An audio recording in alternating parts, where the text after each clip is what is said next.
you for being Oh, I guess we're starting now. Hi, everybody. Thank you for being here. My name is Jessica Garrison. I'm the Northern California correspondent for the LA Times. And in the next hour, we're going to be talking about immigration and farm labor and the Trump administration's push for mass deportations and how it is sending shockwaves through California's fields. And we're going to be talking about what this means for the people who pick, pack, and produce our food, and what it means for the rest of us who eat the food. This panel is part of an equity initiative that is supported by the James Irvine Foundation, which explores challenges facing low-income workers and efforts being made to address the California divide. We're going to be speaking with three fantastic panelists. We're going to meet them in just a second, and there will also be plenty of time for a Q&A. But first, we're going to hear from Don Howard, the President and Chief Executive Officer of the Irvine Foundation. Don? Thanks, Jessica. Thanks, Jessica. Good afternoon, everyone. Thank you for tuning in. And thanks to the LA Times for facilitating this critical conversation today. I want to also thank today's panelists, Louise, Luz, and Cannon, for their time and expertise, as well as our moderator, Jessica Garrison. As Jessica said, I'm Don Howard, and I have the privilege of serving as President and CEO of the James Irvine Foundation. We're a privately endowed foundation, independent of any company or family, and we focus entirely on California. Our singular goal is a California where all low-income workers, including immigrants, have the power to advance economically. This year, we'll provide $160 million in grants towards that goal. Before we dive in, I want to make a couple of remarks. I want to take a moment to emphasize the importance of today's discussion. California is home to 10.6 million immigrants. There are our neighbors, co-workers, and friends who contribute immeasurably to our state's strength, culture, and prosperity. They're also family for many of us, especially working Californians. Immigrants make up 1 in 3 California workers, and in agriculture, that number is twice as high. Yet despite their contributions to both California and the broader national food system, these workers often lack basic labor protections and do tough physical work for little pay.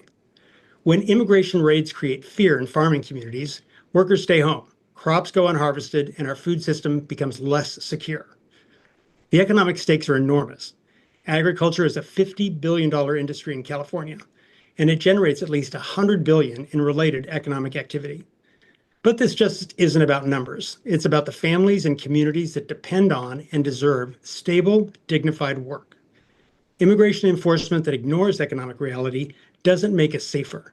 In fact, it weakens the very industries that power our state, and it threatens the job prospects not only of immigrants, but of U.S. citizens as well.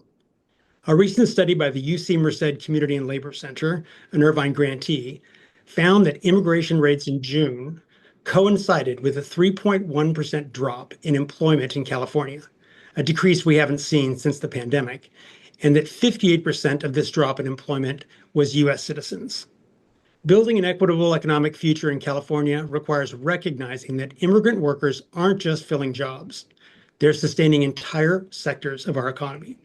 That's why we need comprehensive approaches that strengthen both worker protections and pathways to economic mobility, not enforcement policies that destabilize the communities and industries we depend on. The Irvine Foundation remains steadfast in our commitments to organizations advocating for immigrant workers, and I believe that conversations like the one we're having today will help us all understand how to protect both immigrant workers and the agricultural systems they sustain. So thanks for coming, and let me hand it back over to Jessica. And let me unmute. Okay. So now I'm going to introduce our panelists. First up is Supervisor Luis Alejo, who is the first district supervisor for Monterey County. And he represents a lot of the city of Salinas, and he works on championing immigrant and civil rights, housing, and economic development. Next, we have Luz Gallegos. Luz is the executive director of the TODEC Legal Center, and TODEC's mission is to ensure equitable access to information, immigration legal services, community education, and advocacy. And finally, we have Cannon Michael. Cannon leads Bull's Farming Company. He's the 6th generation of his family to do this. And this company also values environmental stewardship, the ethical treatment of workers, and sustainable production. So these are our panelists. Let's jump to it. As Don mentioned, the agricultural economy in California is enormous, and it is also much more complicated than I think most people understand. This is true in all kinds of ways, from like how we grow the watermelon, which we were just talking about, to how we, the computers and the, fancy drones that help with the harvest, to the labor. And farm work is incredibly affected by our immigration system. More than half of California farm workers are undocumented. Most big farmers directly employ some workers and then hire some temporarily during busy times. Each of our three panelists kind of comes at this complicated and crucial system from a different way. So I want to start this panel off by asking each of you to briefly describe what you do and how what you do impacts the farm labor system. And we're going to start with Cannon because you're the farmer growing the food. So tell us kind of from your perspective, the farm labor system, and how you affect it.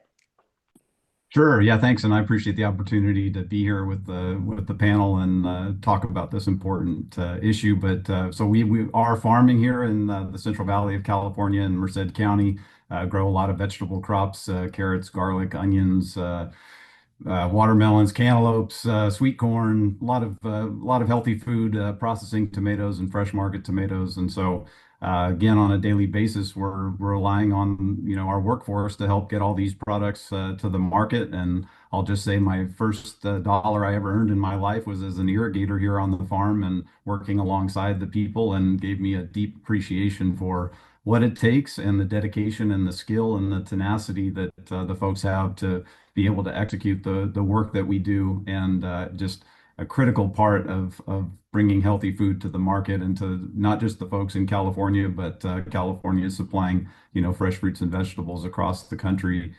So a huge part of what we do every single day. We're involved not only with the people. I'm more in the office now doing managing of the farm, but I'm out in the fields every single day. We see, the dedication, like I said earlier, and then we also have a lot of programs here on the farm to support the families of the people who work for us. So scholarships for the children and for educational supplies, things like that. But anyway, huge part of what we do, huge part of the food system. Sorry. No, I'm gonna cut in there and ask you one really quick question. Can you talk a little bit without revealing trade secrets of your business? Sort of how many workers you employ full time, and then how, do you, I assume, but I guess I don't know for sure, that you bring in more people during the harvest. Is that true? Yeah, great question. Full time at our farm, we have about 60 people, and that's a mix of hourly and salaried people. But at this time of the year, we've got hundreds of people on the farm. We just did a celebration of our watermelon season with our whole watermelon team and gave out over 200 t-shirts, and actually had lunch, had burritos as a team all together. And so that's just the watermelon component. Right now, we've got garlic harvest going on. We've got tomato harvest going on, cantaloupe harvest going on. So we've got hundreds of people on the farm here today, and then all of the ancillary activity with the loads of produce being hauled away from the farm, either to processing facilities or cooling facilities, and then being shipped across the entire country. So the web that we touch, and the breadth of the value that agriculture brings is tremendous. But right now, I estimate we probably have 400 or 500 people directly working on the farm here today, bringing these crops to the market. That is incredible, and I think really helps us see the complexity of this system. And it's also making me hungry. So I'm going to turn to Luce now to talk a little bit about how you touch this system. Yes. So TODEC was founded in the 80s in the Inland Empire, Riverside, San Bernardino, the Coachella Valley.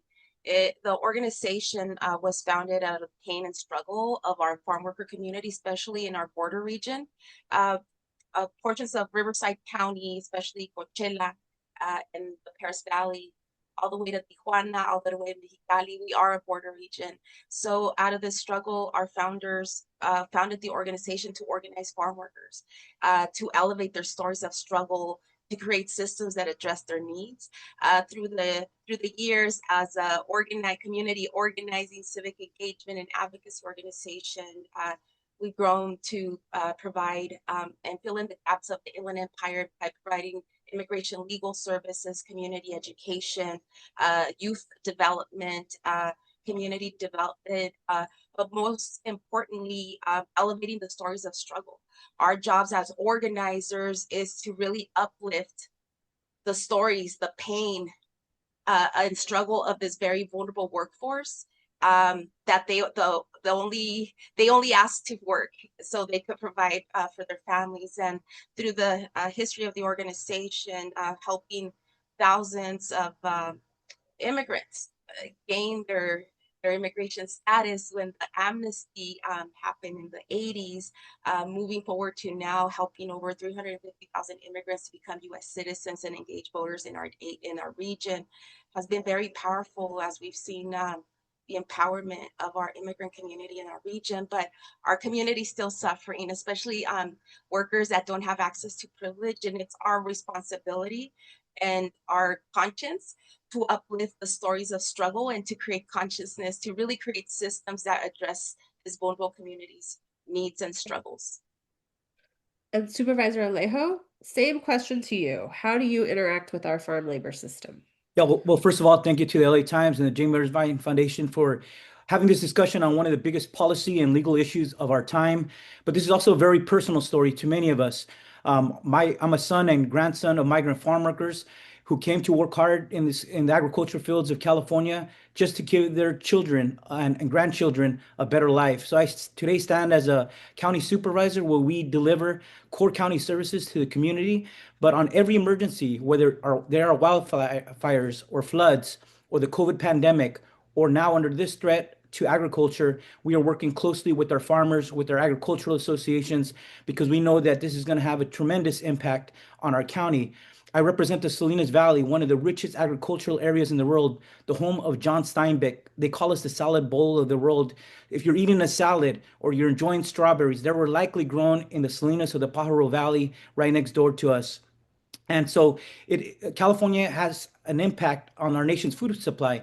Three-quarters of all fruits and nuts come from California. A third of all vegetables are grown here. If you're eating a strawberry, it was likely handpicked by a migrant farm worker, likely an immigrant, half of them who are undocumented. So this, for our county, agriculture remains number one. Hospitality on our coast is number two.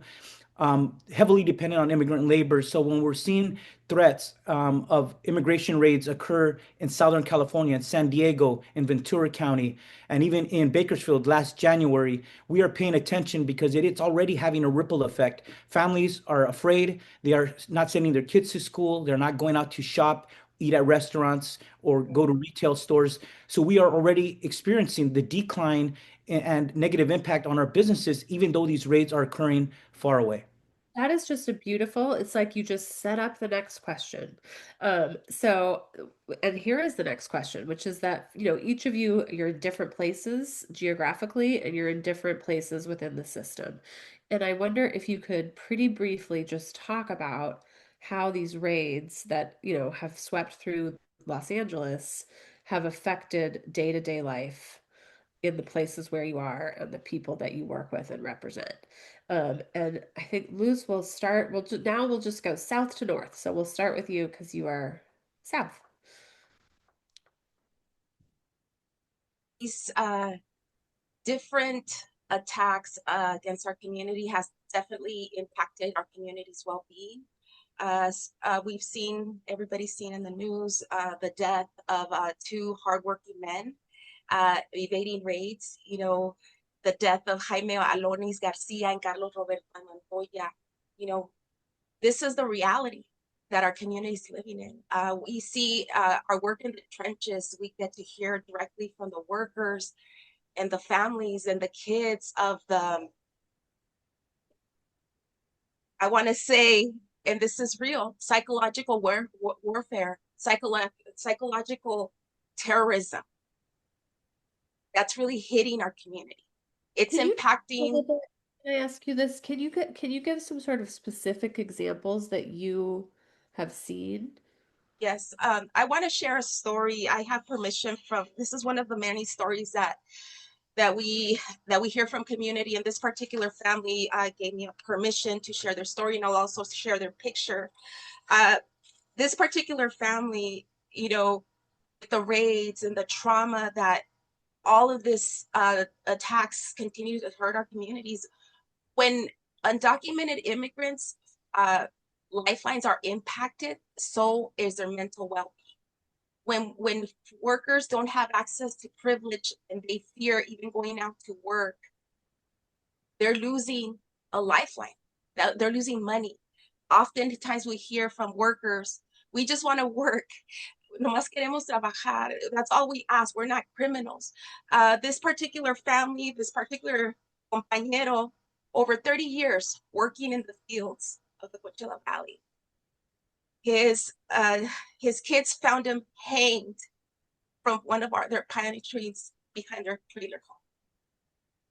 As we talked to the wife, she shared that, that they hadn't left their home since election day because of the fear of immigration being in their streets.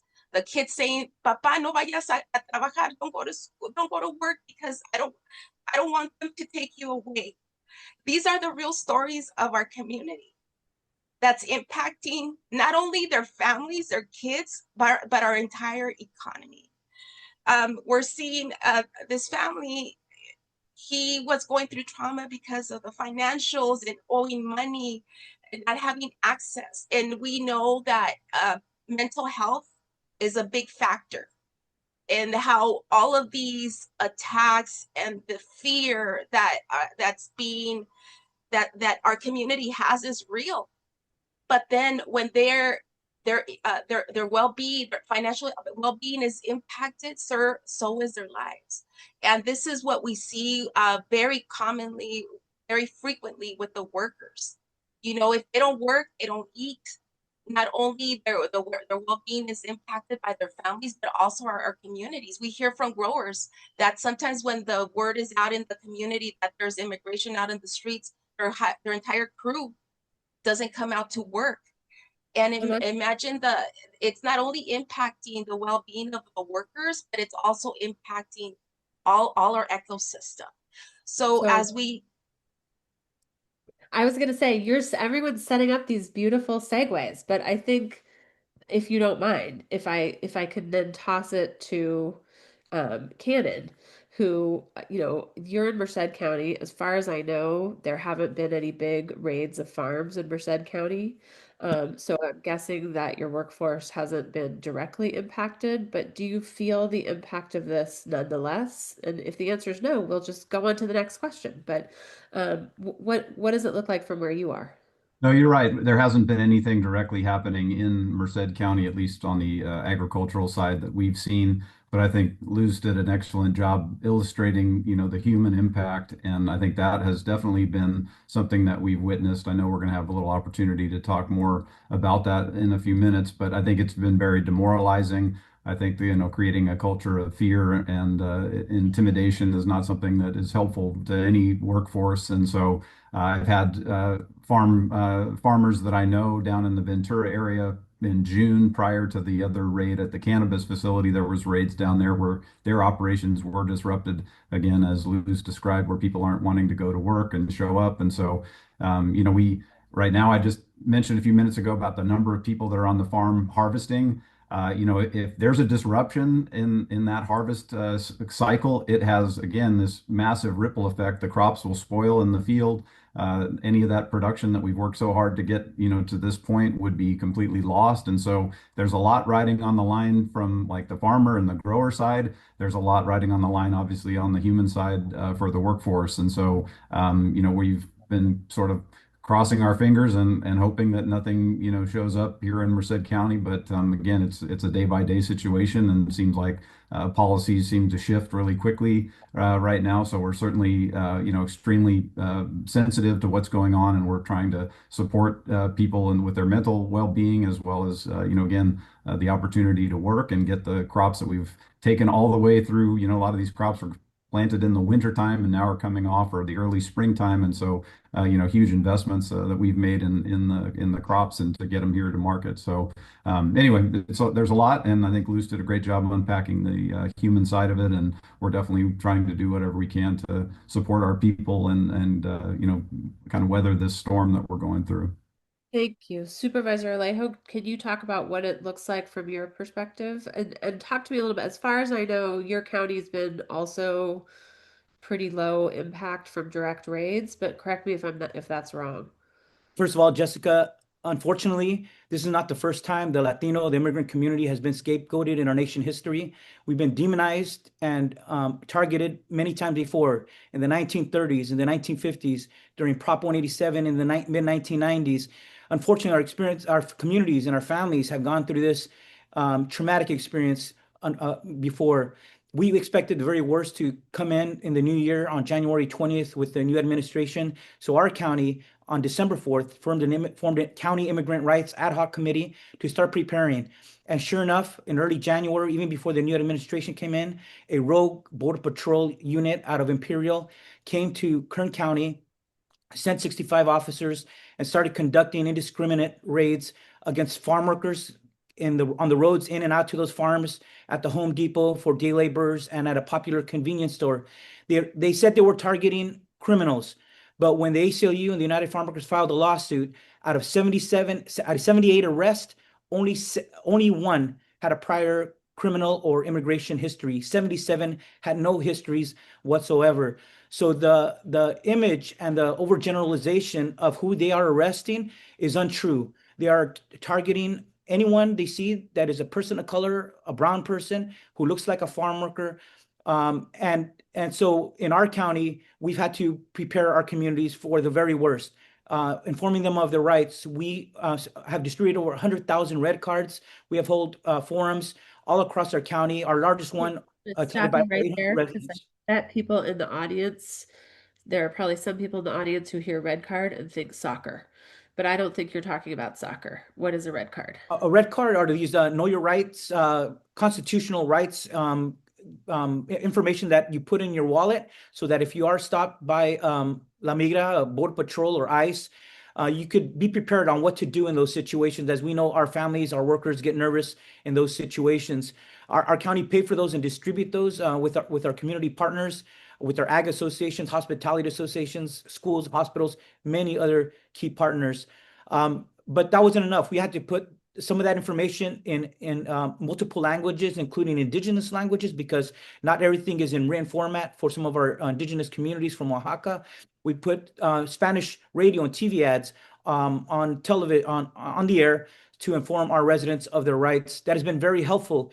Yes, we have been spared largely from massive raids, but the fear is having its own impact because when they went to Bakersfield, the rumor spread like wildfire on social media that they were going to Fresno County next, Sacramento County, Monterey County, and we had to alleviate a lot of anxiety and fears because many workers and families believed that their community was next. And so we have been very grateful that many communities have formed rapid response volunteer groups that go out to different sites. They are trained to record and document, and that has been very helpful because they're able to dispel a lot of misinformation when there are no raids going on so that people could go on with their lives. And when there is actual enforcement in the community, we're able to determine whether it's targeted or whether they are doing collateral arrest in terms of arresting innocent bystanders in those enforcement actions.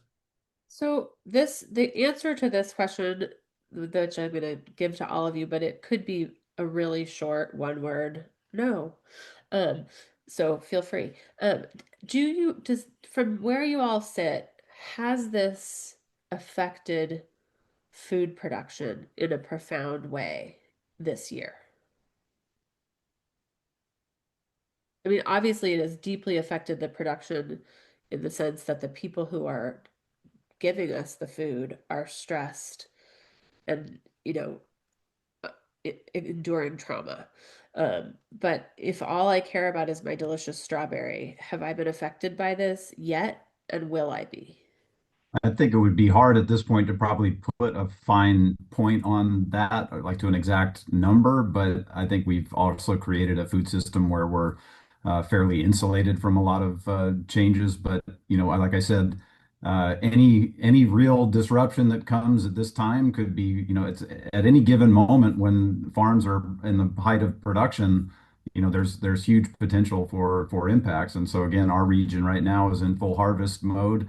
If you were to come in and start doing massive raids in Merced County, you would have a definite impact on the larger food supply. So, like I said, it's sort of a tenuous position that we're in right now. As Supervisor Alejo just indicated, there's been a lot of kind of rumors and fear spreading, and fortunately, people are coming together to try to get good information out. But it really is a sort of a minute by minute thing, and there's a lot of value, especially the crops in Supervisor Alejo's area with strawberries and things like that. If a disruption happens, it's a huge potential risk to our food supply. So I think we're kind of seeing what happens, but like I said, it can be at any moment. It seems like there could be a change. And Jessica, I did check the USDA food outlook for 2025, and overall grocery prices are up 3% when you compare to June 2024 to last June. So, and do you think that is, I mean, I'm not an economist and I don't think you are either, so maybe it doesn't matter what either of us think, but do you think that there's any connection between those two things?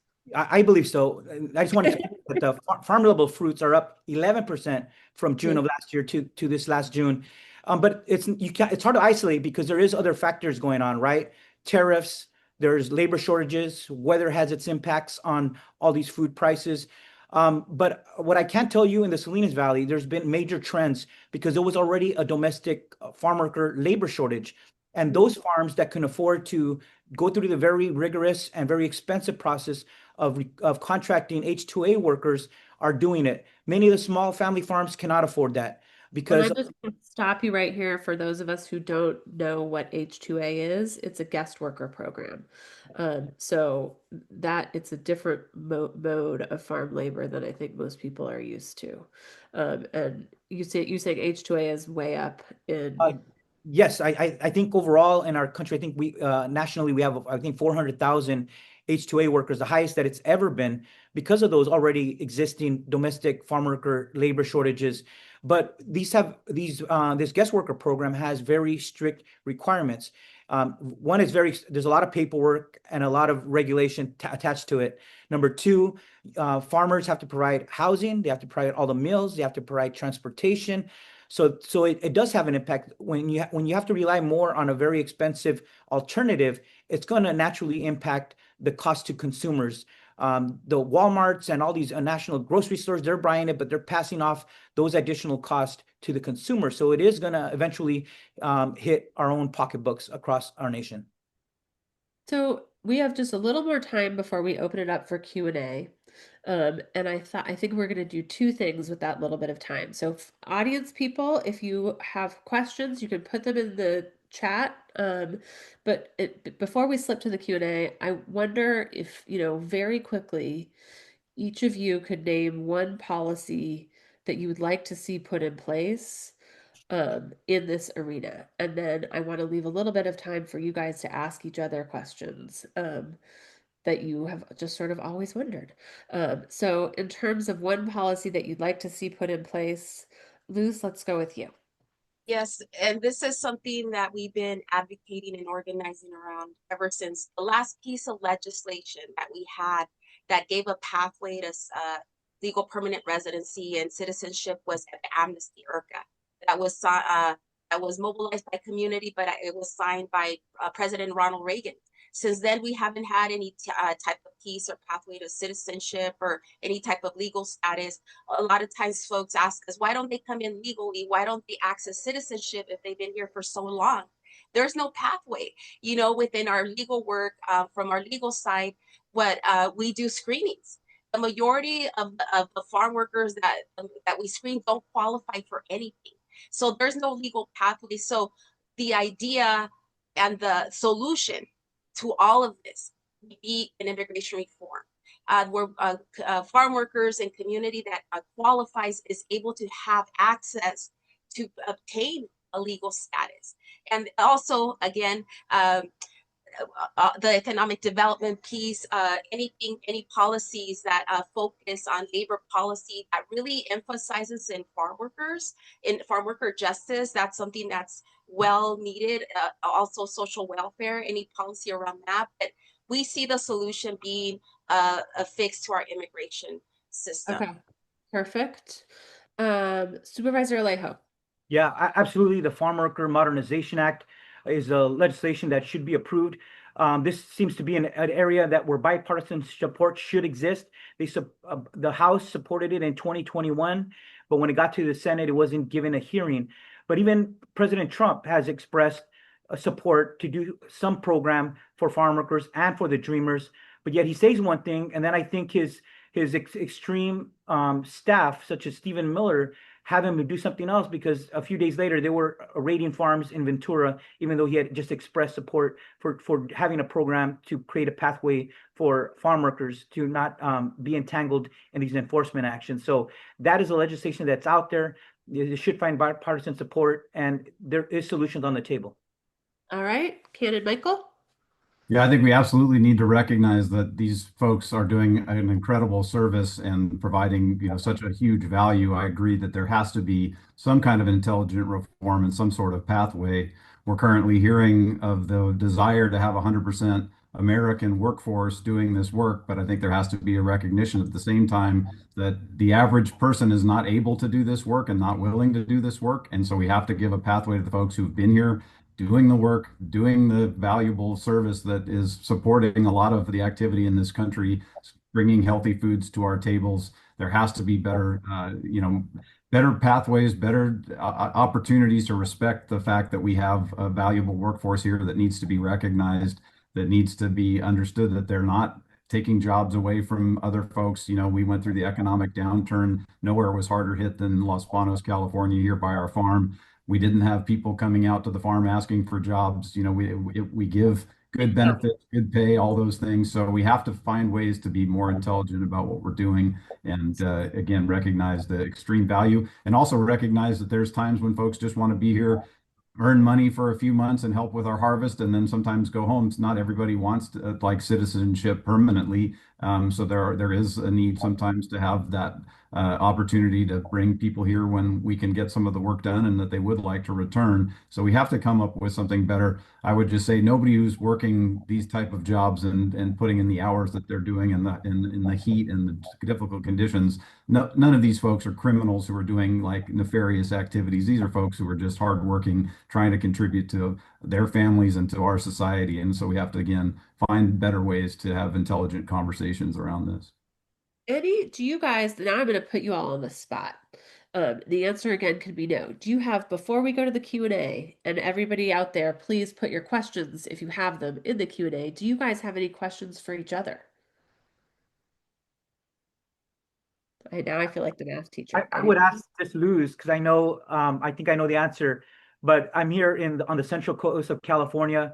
Luz is in the Coachella Valley, but maybe if she could just express how important it is for local electeds and local law enforcement and farmers to stand with immigrant communities to reassure them during these challenging times. I would love to hear what the local community in her Coachella Valley are feeling at this moment.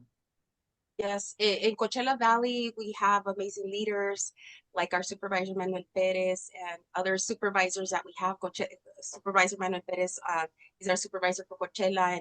And I mean, we're all standing.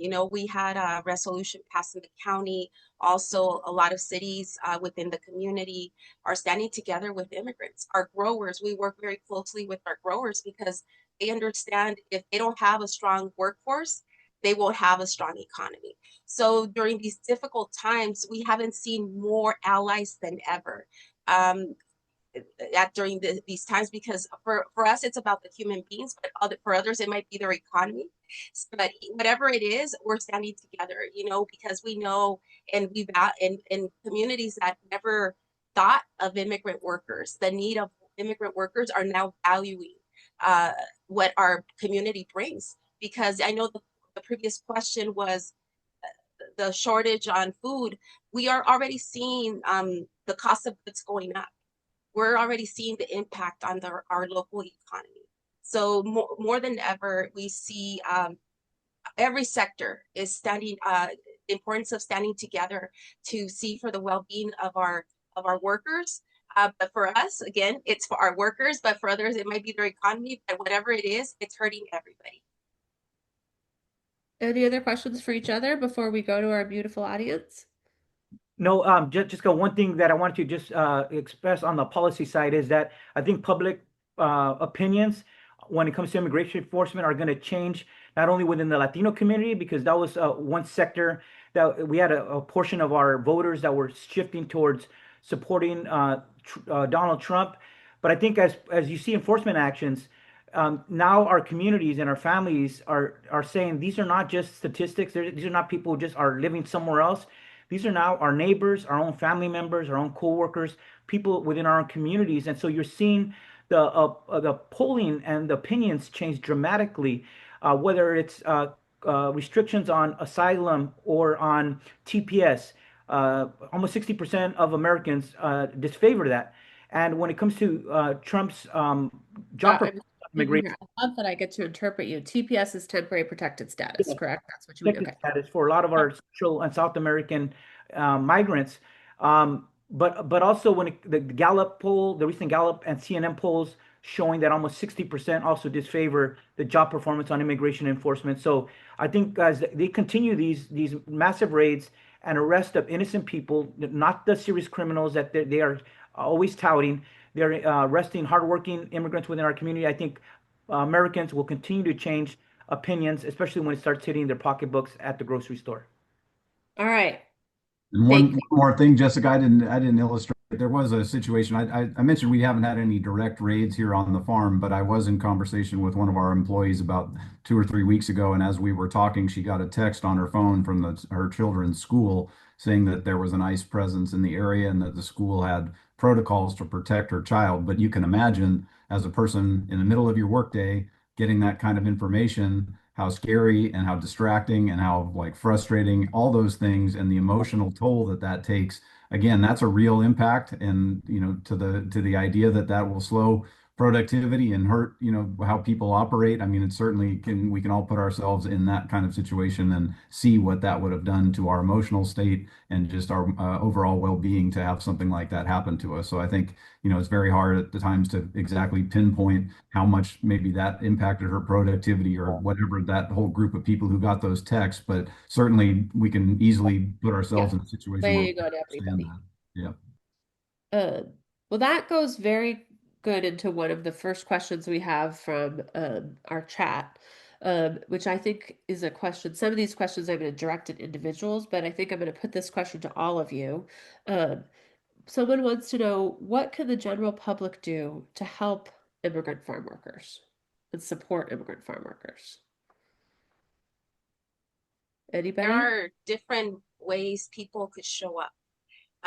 One of them is really calling your representatives that represent you and voicing your concerns of how all these policies are really impacting the community. Another way is to support organization like that support the farm workers. Right now at TODEC, we have to start a grocery distribution. Why? Because community is scared to even go out in the street. They go to work, they come home, and that's all they do. So through so many donations that have been coming in, we've been able to take groceries directly to the impacted families so they don't have to leave their homes. Taking the groceries to the fields, to the crews, to the different cuadrillas, so the workers know that whatever money they have money for rent. Because right now what we hear from community is we just need to survive. We're not thinking of prevention, we're thinking of survival. It's a struggle. So there's different ways, also volunteering, donating, joining the cause. Right? I think we've seen the so many allies from different paths of life that are coming up and saying, how can we support? I think it's just about asking and reaching out. And I know there's a lot of organizations like TODEC that are across the state and are doing amazing work. But right now, we have to stay in solidarity. stay in solidarity for the workers. It just breaks my heart when workers are saying we don't have food, and I'm thinking, as a farm worker myself and a daughter of farm workers, like our workers feed the entire country, the entire world. And how can a farm worker does not have enough money to feed their own family? That for me, that should be our conscience of all of us, and we should do all better. Our state should do better, and our country should do better. If we want a strong economy, we need a strong immigrant workforce, and ag is the backbone of our country's economy. Thank you. Anyone else want to top that? Good luck. I would just I would just say it's been a beautiful thing to see the peaceful protests, and I want to express reemphasize peaceful protests in support of our immigrant communities. And we had just our three county sheriffs from San Benito, Santa Cruz, and Monterey County together. That has never happened anywhere else in the state, where our local law enforcement is standing very strongly and reassuring our community that they are not enforcing immigration law, they're not participating in these raids. So that has been a beautiful thing. But I want to be clear that this is not just undocumented workers. In our communities, many of our households are mixed status. So within one house, you might have a DACA recipient, you might have a green card holder, lawful permanent resident, or a U.S. citizen. But we've seen in many of these raids, it's not just undocumented being targeted. U.S. citizens are being arrested, dreamers are being arrested, TPS and asylees with legal status and temporary work status, they are also being arrested and caught up in these dragnets. So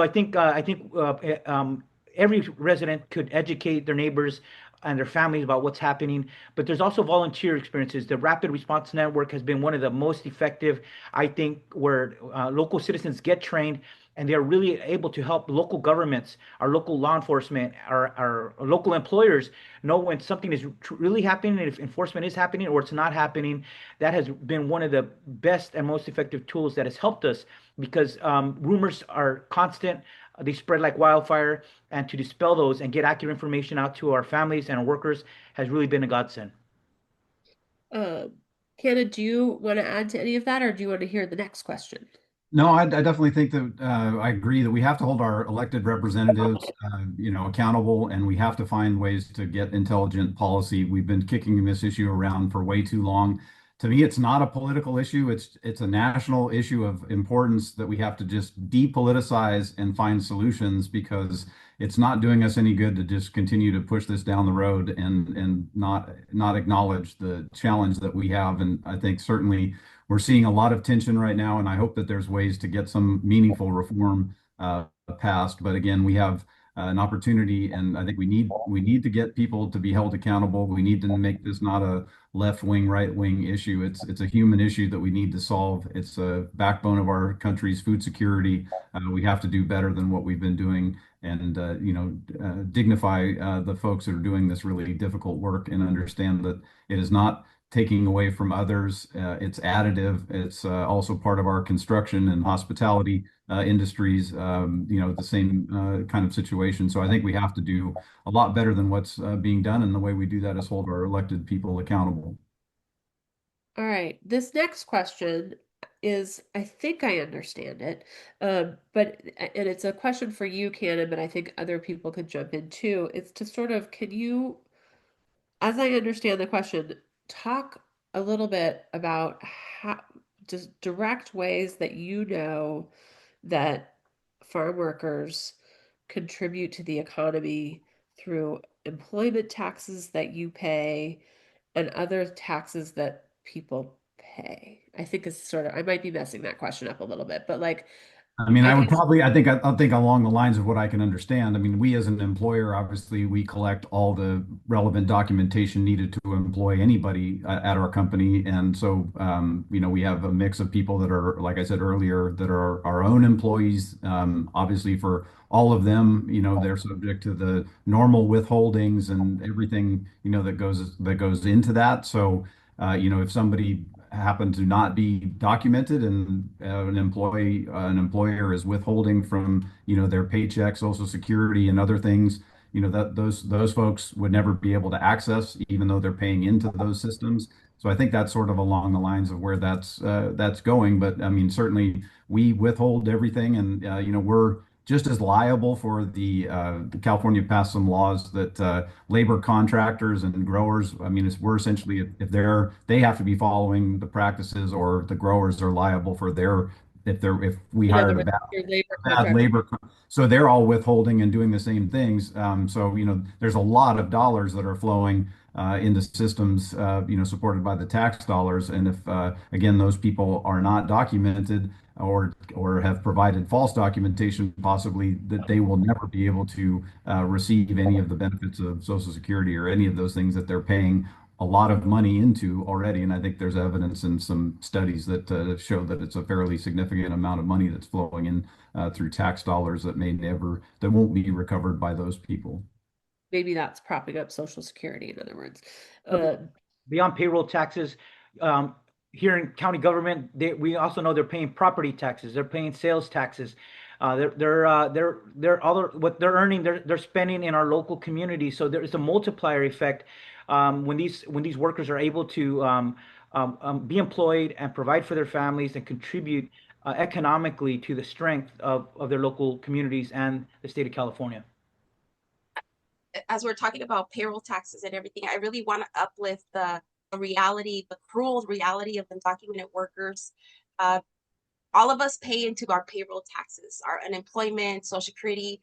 We need to understand that undocumented workers, they don't even have access to their own unemployment insurance when harvest season is over. So that's another piece of policy that we have to continue pushing in the state of California.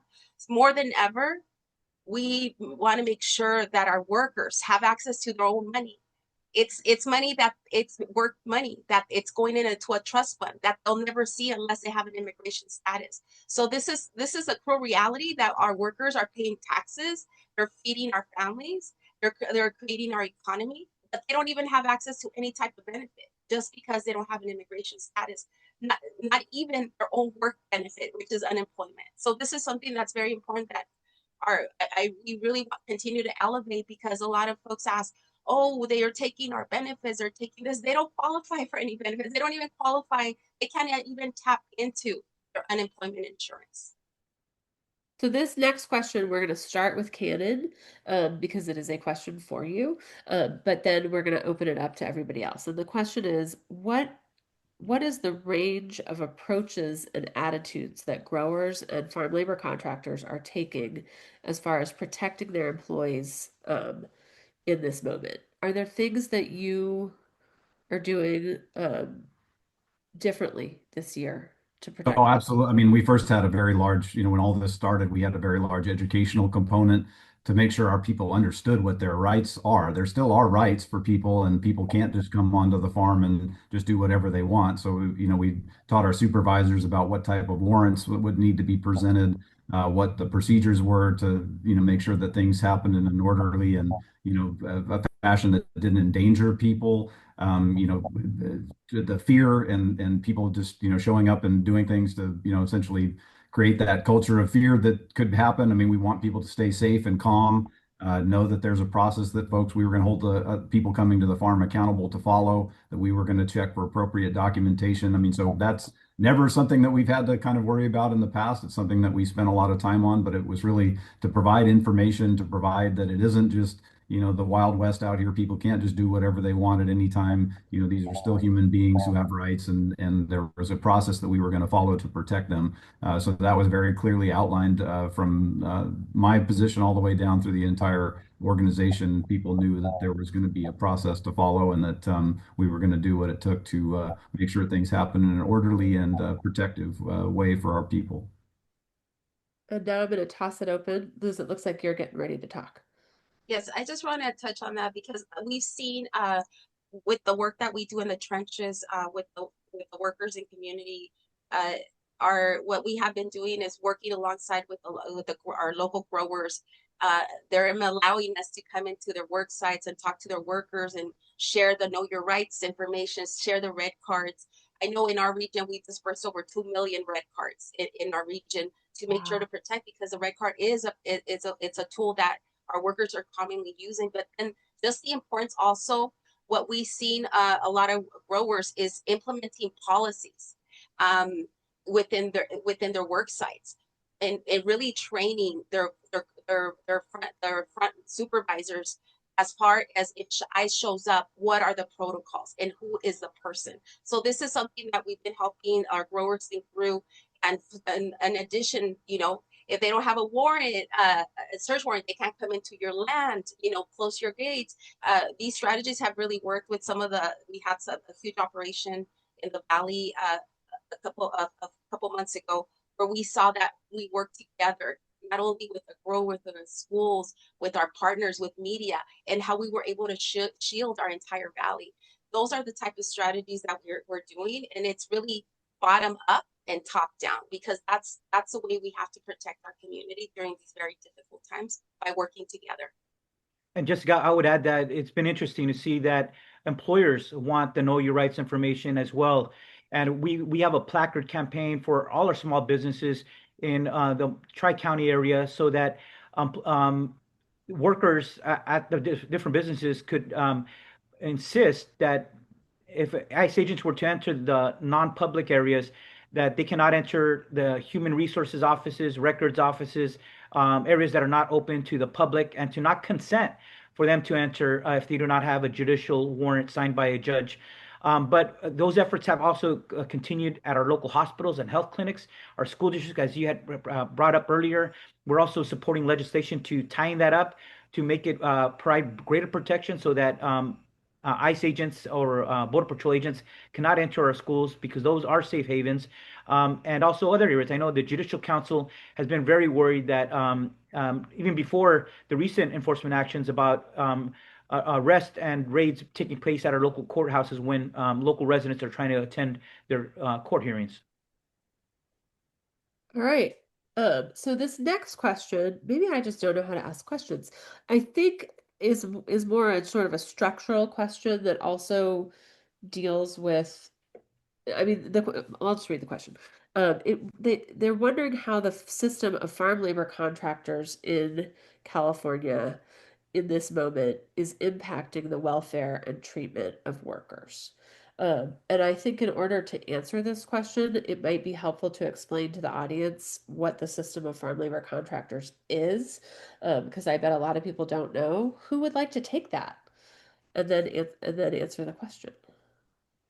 I'm happy to start just a little bit. I mean, I think the idea would be that, growers don't necessarily always have the full-time work for everybody that's needed on the farm at every given moment. So there's certain, cyclicality, seasonality of how we harvest and do other operations. So sometimes we need extra labor, and that's been provided again by our own workforce that we have year round, but also at times when we can talk to a labor contractor who has the ability to source workers from different areas, and then can bring them in to do things like weeding or harvest activities, or there's a number of different things that happen.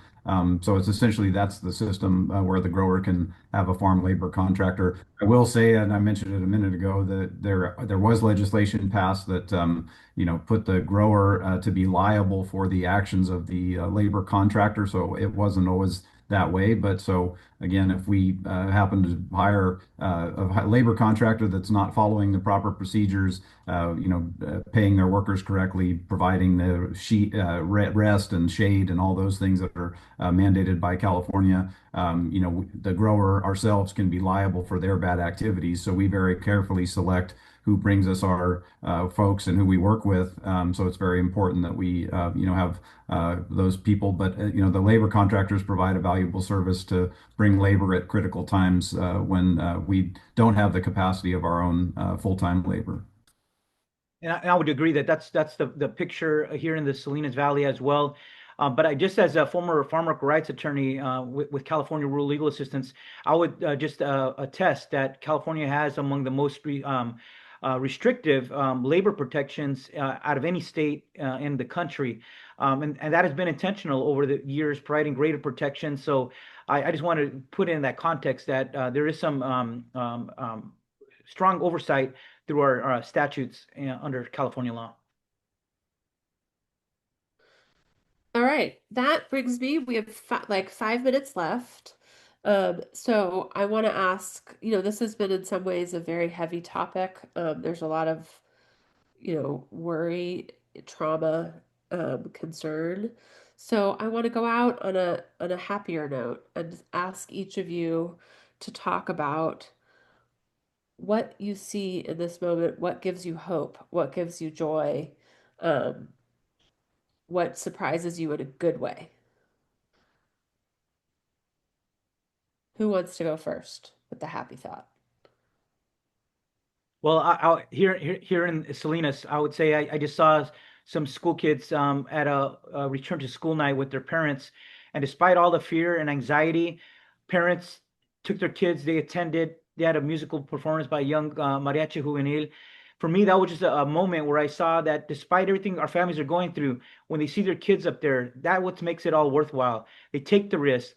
They work hard. They right now when they go to work or when they go out into the community, they are taking a risk, but they're doing it to give their children, the next generation, a better life. It's a story that's universal. Many of our families, whether they came 10 years ago, 20 or 50 years ago, it's a universal story. And we have to remind many of us whose family came through agriculture, not just Latino, but many diverse families who found a better life through agriculture. We have to remind ourselves of those common struggles and stories. What gives me hope is that what I'm seeing from coming from our community, that that we are going to continue to stand with our immigrant workers and families through it all, and that hopefully our federal courts have been the greatest saviors to make sure that our federal administration is following constitutional protections, that regardless of being undocumented, you still have rights, you still have access to due process, and we should continue to insist on it for our local workers and families. Thank you.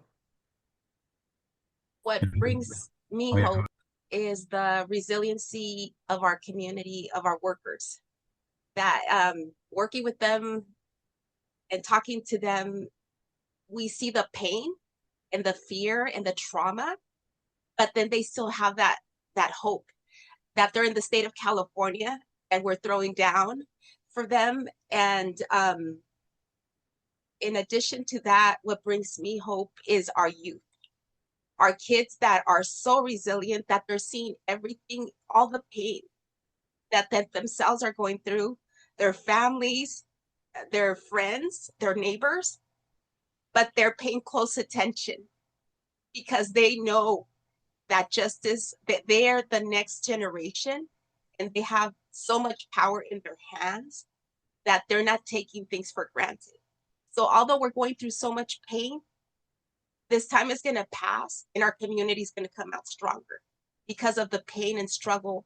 And also what brings me hope is seeing all the people that have joined and have given, sending some very positive messages that to all, and so many allies that we've never seen so many allies in my years of organizing since a child with my parents. I never seen so many allies than now. People of different paths of lives that say, your pain is my pain, your struggle is my past struggle, and we need to stay united. Thank you again for the opportunity, and la lucha sigue. The struggle continues. Cannon? Yeah, I'd say just from like the grower community perspective, I definitely am very proud of the growers that I know that are all in lockstep with me and wanting to protect our farm workers and come up with solutions for them, including our industry groups that represent us in a lot of different venues. So I think regardless of growers' politics, because we all have different views and we're not monolith, but I think we all want solutions for our farm workers and we value them. And to the human aspect, I'm so very just feel blessed to be in a position where I get to work alongside these people every day and support their families, and to see the scholarships we gave out here recently of some of the kids that are growing up here, either on the farm or their families have worked for us for a long time, to see them going on to be PhDs and to lead companies and to do just amazing things to give back to their communities. It's really moving, and I think we need to recognize the value of this whole system of people that we have here and just the incredible value that they bring. So I'm just honored to be able to work alongside such a wonderful group of people every day. And that is we're at time. So I want to thank everybody out there for attending this. I want to thank our fabulous panelists. I want to thank the James Irvine Foundation. Thank you so much, everybody, for joining us for lunch. Thank you very All right. much.